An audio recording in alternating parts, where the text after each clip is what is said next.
Most of us think we have a problem in our life unless we have something that's a bigger problem to contrast it with. And when you see this story and you walk through their exact life experience of the course of these 2 years, the year that we work with them is 30 days, but you see the course of what's happened to them by finding out what's happened a year later, you begin to understand that it doesn't matter what happens in your life, you are more than any moment. There's no challenge you can't face and overcome. The events of our lives don't control our lives, our decisions do.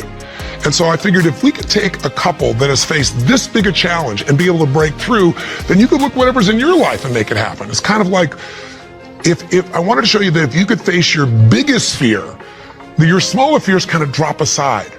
It's like, what's your biggest fear? Today, one of the biggest fears so many people in North America and around the world, the Western world, are facing is losing their job. It's a horrific possibility. It has impact on your family, your psychology, your emotion, so many things, your choices. But the truth of the matter is, what's a problem? Losing your job is a massive problem until you find yourself in a position where you lose all your savings. What it took you maybe 10 years of working to get. Then what's a problem after losing your savings? That's not a problem anymore when all of a sudden you lose your leg or an arm or something horrific happens to one of your children.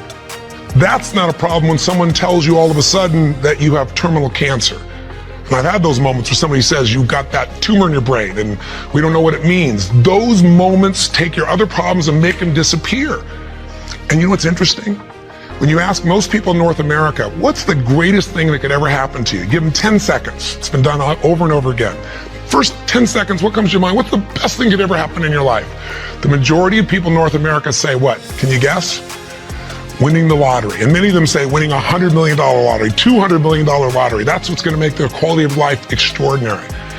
But when you do the studies, and there have been many done over the last 15 or 20 years on people that win these giant lotteries, what are their lives like? 2 years later, 3 years later, 5 years later? Is the quality of their life extraordinary? Rarely, if ever. Because what's happened is they haven't grown. Life gives us these events, these quote horrific events, because there's an area of our life that has to grow. If you were to ask me, Tony, out of all the millions of people you've worked with, if someone really wants to feel alive, they want joy, they want happiness, they don't just want money or things or just even respect, they want to feel a sense that life is meaningful and alive, what does it take? I tell you one word: progress. When you're making progress in your life, it doesn't matter where it is, you're going to feel more alive. If you're overweight, but you get yourself today and you say, you know what, I'm stepping into gear. I'm just putting these darn shoes on. I'm not waiting for the perfect, person to come by and coach me. I'll get that too. But right now, I'm just going for a walk, or I'm going to go for a jog, or I'm going to go lift some weights. I'm going to do something right now. And you get yourself into gear and you do that for a few days in a row. Even if you haven't lost the 10, 20, or 30 pounds yet, you're going to start feeling better immediately because you have the power of momentum and you're making progress. Progress equals growth. Growth equals feeling alive. We grow or we die. So what's the worst thing that could ever happen in your life? Same survey, ask the people in North America, 10 seconds to come up with the answer. Number one answer, to become a quadriplegic. That's why I made this show. Because the idea that I could be in a position where I'd be alive, but I couldn't physically feed myself, take care of myself, that I'd be completely immobilized, for most people, that's the scariest thought of all. To them, that's the worst possible fear. So by going through this journey with Frank and Kristen and experiencing their emotions and seeing and feeling that in 30 days they could go from trapped in their home where there is no possibility of a future, no idea of intimacy, no idea of children, to world travelers who are doing things they weren't doing before when he was, quote, supposedly able-bodied, happier and stronger and closer in their love than ever before. And you know it's real, and you see the results a year later as we do the follow-ups, and you haven't seen the follow-ups, be sure to see that and hear about the story of what's happened with them. When you get that experience, it affects you. Because it isn't somebody verbally telling you a story, it's something you kind of went through. So the idea here is, I'm sure you have some other fears outside the one we just came up with. Whatever you're afraid of, the job, the loss of relationship, trust me, it's small. If you'll face a bigger fear, that little fear will start to be handled pretty easily. That's why when all of us go through in our lives extreme stress, we're all going to go through it. You're going to have a home burned down, or something's going to happen to somebody you love, or someone's going to pass before you're prepared for it, which is almost always. Or you're going to find yourself in a financial situation that feels like you can't turn it around. Or you might feel like personal character assassination, or maybe you get mugged, or maybe you get a terminal disease. We all will face multiple times in our life extreme stress. The difference in people's lives is not what we face, it's what we do with what we face. You can take yourself from a place where in the face of absolute total tragedy, you triumph. But it requires making some new decisions, taking some new actions, and mastering a part of yourself that can unleash all of your power and ability as a human being. That human spirit, as corny as it sounds, can be channeled in a very specific way. And if you do, the game of life changes. So I'll give you another example outside Frank and Kristen. A friend of mine who just passed recently, he's always been a deep inspiration to me. His name is Art Berg. And Art's a guy that was a young man, good looking, strong, athletic. He lived in Utah. And he fell in love with his absolute sweetheart. She was, the most popular girl, the most attractive girl. She met all the criteria of a college boy.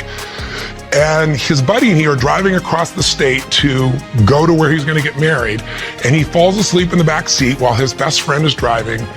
And his best friend falls asleep in the middle of the night as they're driving. My friend Art Berg woke up rather intensely on the desert floor with the car upside down, his legs trapped beneath it, and unable to feel anything. He became a quadriplegic in an instant. His friend actually was beat up but actually survived. Now, what do you do in a situation like that? Well, the first thing most people do is they want to curse God or they want to curse their friend. It's not their fault. Most of what happens in our lives is not our fault, but what we do with it is going to determine the quality of our lives. Sometimes it is our fault, let's be honest. But lots of times, events happen. Stuff happens, or whatever word you want to replace stuff with. You know what I'm talking about. But what's different about this man is he made a different set of decisions. On that day, he said to himself, you know what? I got two choices. I can live here in the dirt and live and suffer the rest of my life for what I've lost, or I can figure out how to maximize what I have. He developed this mindset. His mindset was, before the accident, there were about probably 10,000 things I could do. After the accident, he said I could probably do 9,000 things. Before the accident, I was probably not even doing 500 of those things. I'm going to do more while I am now. And he did. He became an entrepreneur, started his own bookstore, and became very successful. He married the same childhood sweetheart because this man was so inspirational to be around. It didn't matter what he was in a chair. She loved him. He had 2 children, one of the greatest gifts of life. And he did all kinds of crazy things. He'd scuba dive. His friends would put him in a suit and tie a set of weights to him. He'd drop to the bottom. And they'd drag him along the bottom. That was his idea of scuba diving. He was an incredible human being, and he lived an incredibly full life filled with joy. The worst thing ever happened to you, be a quadriplegic? The best thing, win a lottery and feel like everybody wants something from you and you didn't earn it, and there's no sense of joy and everything's about trying to hang on to what you got? What is the best thing that could happen to you? What is the worst? The worst is not to take control of the force that controls your life. And that force is human emotion. I want you to think about this and answer a question for me if you would. What really changed Frank and Kristen's quality of life? What changed them? You can see the change. You can see it even more a year later, that it's continued to happen. What made the change possible? Did you get it? Did you see it? The answer's simple. We changed the emotional pattern that was controlling their life. And you and I have emotional patterns that are controlling us right now. Whether we're aware of it consciously or not doesn't matter. It's the force that is shaping you. It's shaping your relationship. It's shaping your finances. It's shaping your career. It's shaping the amount of joy or unhappiness or suffering or excitement you have right now in this moment. But it's an invisible force most of us never take a look at. You might want to take a look at it right now through the eyes of what we did with Frank and Kristen. Now, what was the emotional pattern that was dominating them at the beginning of the show? You could feel it, couldn't you? And there was this feeling of death, that there was no future, probably the most common belief system in people in North America and now in Europe. 60% of Americans now believe that the future is going to be worse than the past for themselves and for their kids. 70% of Germans and Europeans, I think it's 80% according to the Pew study recently in France. Around the world, we're starting to believe that circumstances control who we are. Don't get me wrong, circumstances play a huge impact. Events play a huge impact on your life, but they're not the ultimate determining factor. The force of human spirit or emotion is it. With the right emotion, you can unleash things you could never dream of. And I know you know this is true. So take a look, let's analyze. Where do these two live after the accident? Well, where would you live if you were Kristen? I mean, you've lost your future, supposedly. There's no intimacy. There's no chance of children. You've become the full-time nurse to your husband who you love, but now you're changing his catheter every few hours. You're afraid to leave the house because you're afraid, what if he falls over? He may stop breathing. I mean, there's no life. So she goes from the emotions of feeling depressed for the life she's lost to feeling angry. I call it a crazy eight. We get tired of feeling sad and then we'll get angry for a while, and then we beat ourselves up for being angry at ourselves or God or our partner, and then we get all depressed again. It's a common pattern. You don't have to have something like their event happen in your life to get stuck in a crazy eight. But interestingly enough, she's living in that place, and now what's Frank doing? Frank wants to help his wife, but he's got a limitation we got to break through. He's got a belief. All breakthroughs start with a change in your beliefs. Because once you believe how something is, that means you're certain that's how it is. If you're certain it can't change, you're right, it can't. I can't convince you, no one else can convince you. And Frank's thinking, I'm helpless and I've harmed my wife. And he's living with the emotions of guilt and sadness and depression. And when he's tired of that, he gets completely overwhelmed because he says, if I just would have not jumped in, or if I would have jumped in a different spot, or a million other things that they were different, then I wouldn't have destroyed my wife's life. Instead of saying, my wife needs me right now, and I don't give a damn if I'm trapped physically in this chair, my soul, my spirit's gonna reach her. That's my assignment, to get him to remember that power. To not only get him to remember it, but to get him to use it and shift his wife. And that's what we did through this process. How? Well, the process really was giving him a series of experiences that would change his entire belief about who he is. I could try to tell him, oh, here's what you can do. And yeah, I'm 6'7" and I obviously have use of all my appendages. Easy for me, right? But if I get him to have some experiences, like I bring him to Fiji and I show him he can get out of the house, more than get out of the house, become a world traveler and go through all the challenges that are part of that if you watch our little section of the story behind the story, you'll hear some things that weren't in the show about that, by the way. But I get him to travel to Fiji, and the first thing I got to do with him is I got to get him to experience, not know intellectually, but experience he can make a difference for his wife. He is not helpless. She needs him, and he can transform her. He can take her from crying, sad, out of control, angry, to laughing and giggling and feeling love that fast. It's a beautiful moment in the show if you watched. And all it is something called presence. Something, if you're not clear about, do some homework, follow up with us or someone else, figure out how to create that, because that's what changes relationships. Presence. It works. And Frank starts to understand, not verbally, but by his own experience, hey, I don't have to live in that sadness or that feeling of being unworthy or that feeling of being overwhelmed. I can matter. I can matter to her. I don't have to be the person she just takes care of. It was a huge shift in the experience. And I'm giving you Frank's example because it relates to yours. Maybe you have different emotions, but don't we all get to points where we feel like we don't matter or we can't change something? We're stuck, and it's our belief. Great way to break that belief, get yourself another experience. That's what I do with people in seminars. That's what I do in any coaching process. Change it. What do we do after that? We take him through the experience of facing his fears, and we get him to do the skydive together with his lady. And he feels total freedom for the first time since the accident. You get freedom when you face your fear. Not just face it, but you push through it. I get him to face separation from his lady for 10 days. Get him to be in a room with Olympic athletes who couldn't move across the room. He couldn't move across the room, but now they're incredible, and he feels like he's not enough, and he has to push through that. Show him how to get back his dream, drive his truck, get in that thing and drive 100 miles an hour, even though all you got is your elbows to drive the darn thing, and I'm on the other seat. Pretty cool thing. So it was a stacking of these experiences that got Frank to own himself in a new way, to build a new identity, a new set of emotional patterns. So here are the steps, and this is what you want to do. What did I do with him? I did 4 things. That's all I really did at its core. Number 1, for both of them, for Frank and Kristen to transform, I identified where do they live emotionally. That's what you got to do. Where do they live emotionally?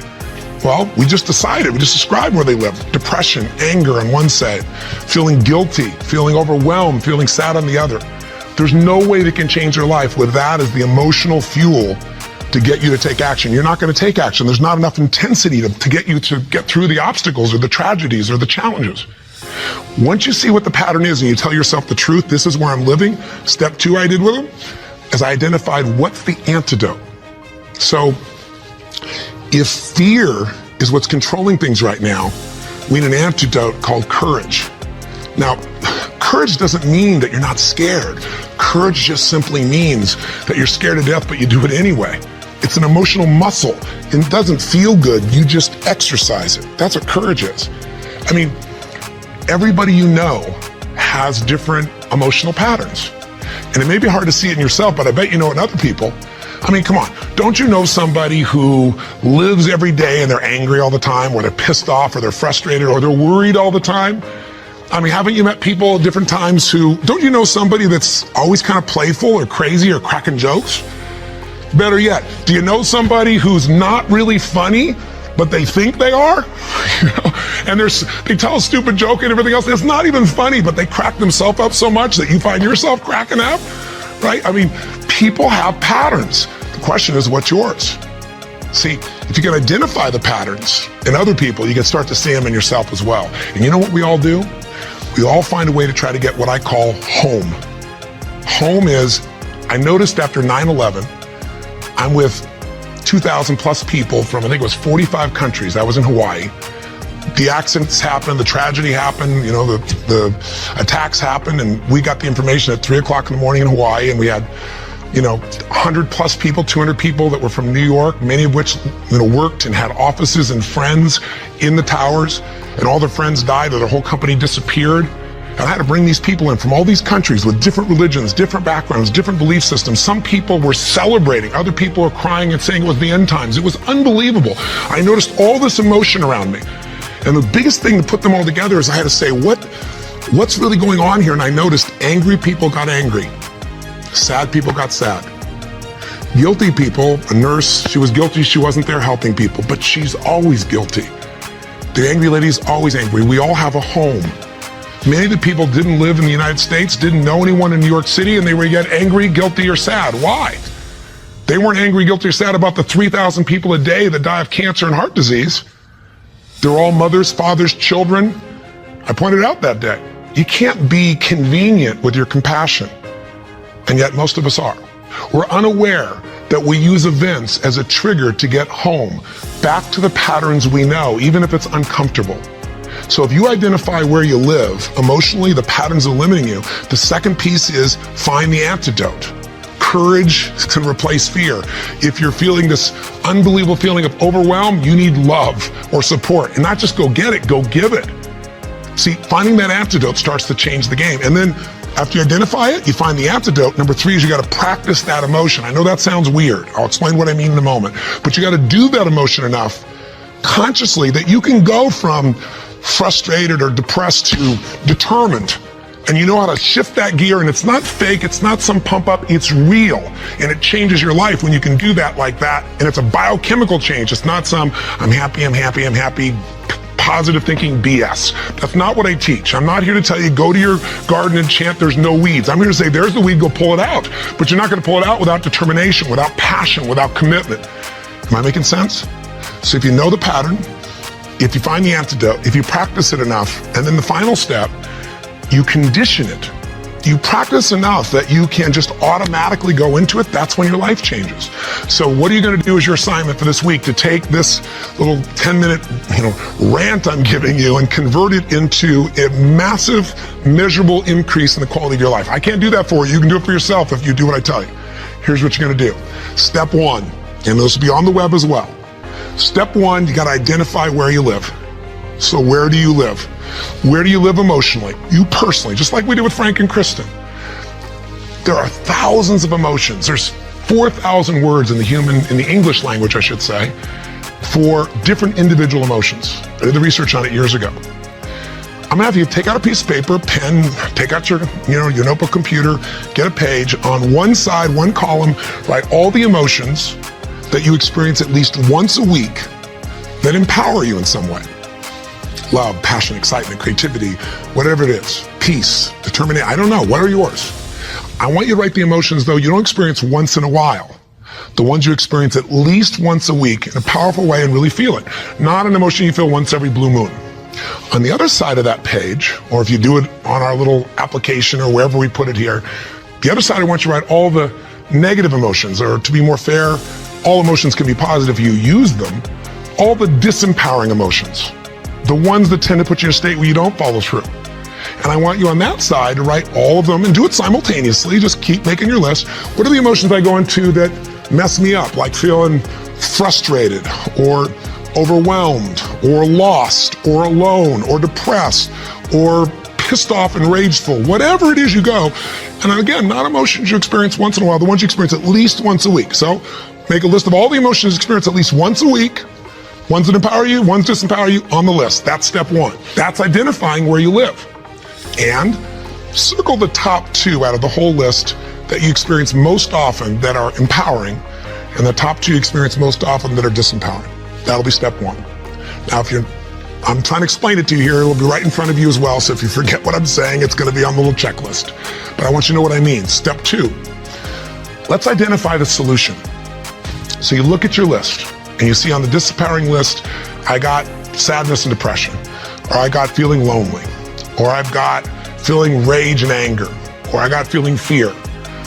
What emotional state would you like to feel in that situation that would change your life? If it's fear, maybe it's courage. Again, courage doesn't mean it's easy, doesn't mean you feel, confident. It just means you're gonna do it anyway. Maybe it's determination.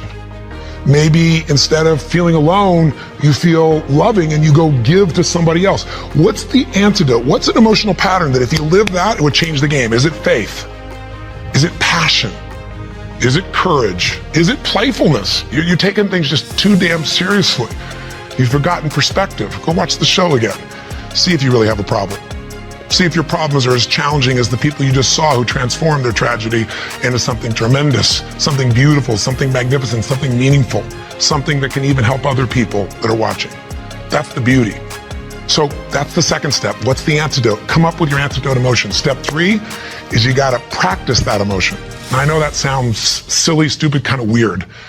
But if you came to a seminar with me, you'd see, 3,000, 10,000 people, and we do this, and we condition that a new emotion till you can shift gears. Have you ever heard about the fire walk? It's not about the fire walk. I do skydiving, all kinds of crazy stuff.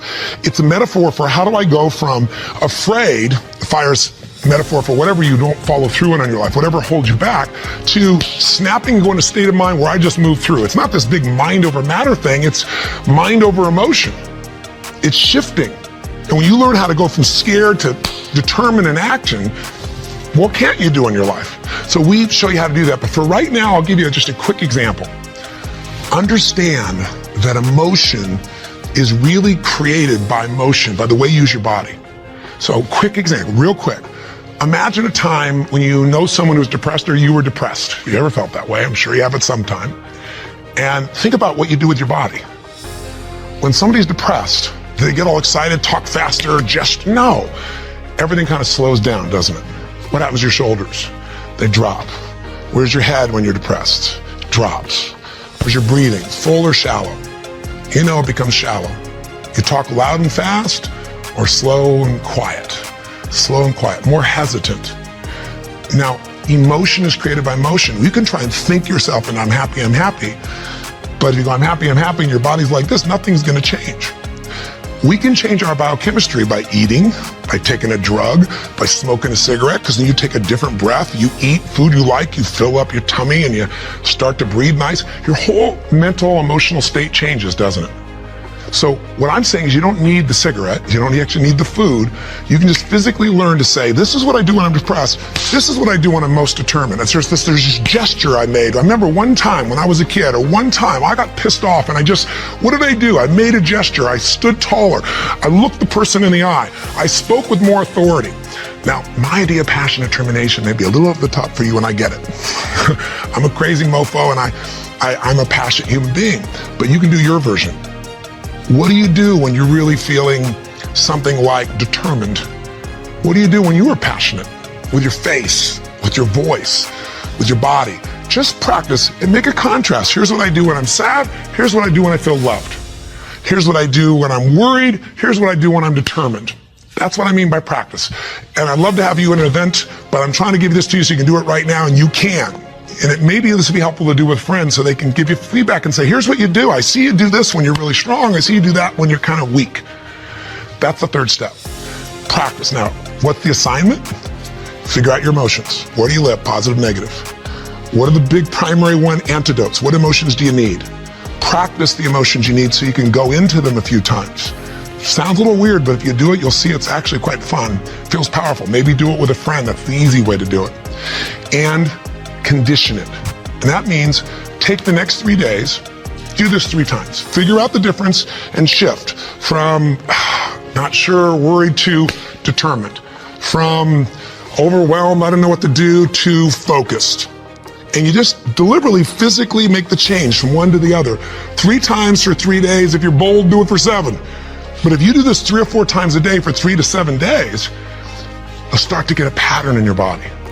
And the pattern in your body, a new pattern, means a new life. Our life's a reflection of our emotional patterns. If you live in sadness and depression, you could have $1 billion and your life is called sad and depressed. If you're living feeling grateful, feeling alive, feeling passionate, your life is filled with gratitude and passion. Doesn't matter what's happening anywhere else. And you can face any challenge from those emotions and you can overcome. Does this make sense? This is how you can take what you watched in that show and convert it into some actions that'll change you. Very simple approach. Or come see me or get some coaching. I've got all kinds of resources, but this is something you can do right now. You don't need anybody else to make happen. You just need a little ability to take action. Make sense? And if you haven't seen the show, for God's sakes, go on Hulu and watch the show, or all this will just sound like a bunch of words. If you've had the experience, you know what I'm talking about, and you've witnessed it, it'll be real in you right now, and you'll get a sense of what you can do to move forward.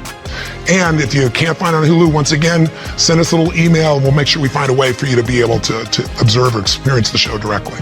And last thing I say to you is, the best way to keep something in your body is share it with somebody else. The whole philosophy of my life has been, if your life's going to be meaningful, you can't just be about me, you got to be about we. So if you can, if you feel like it, if your spirit's touched by this, help us pay it forward.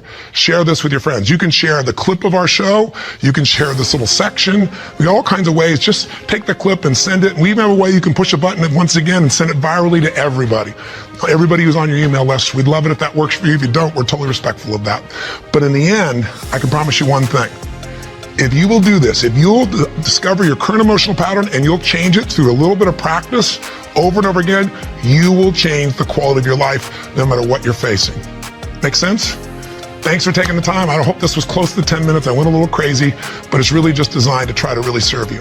So till I see you again, hopefully next week, live strong,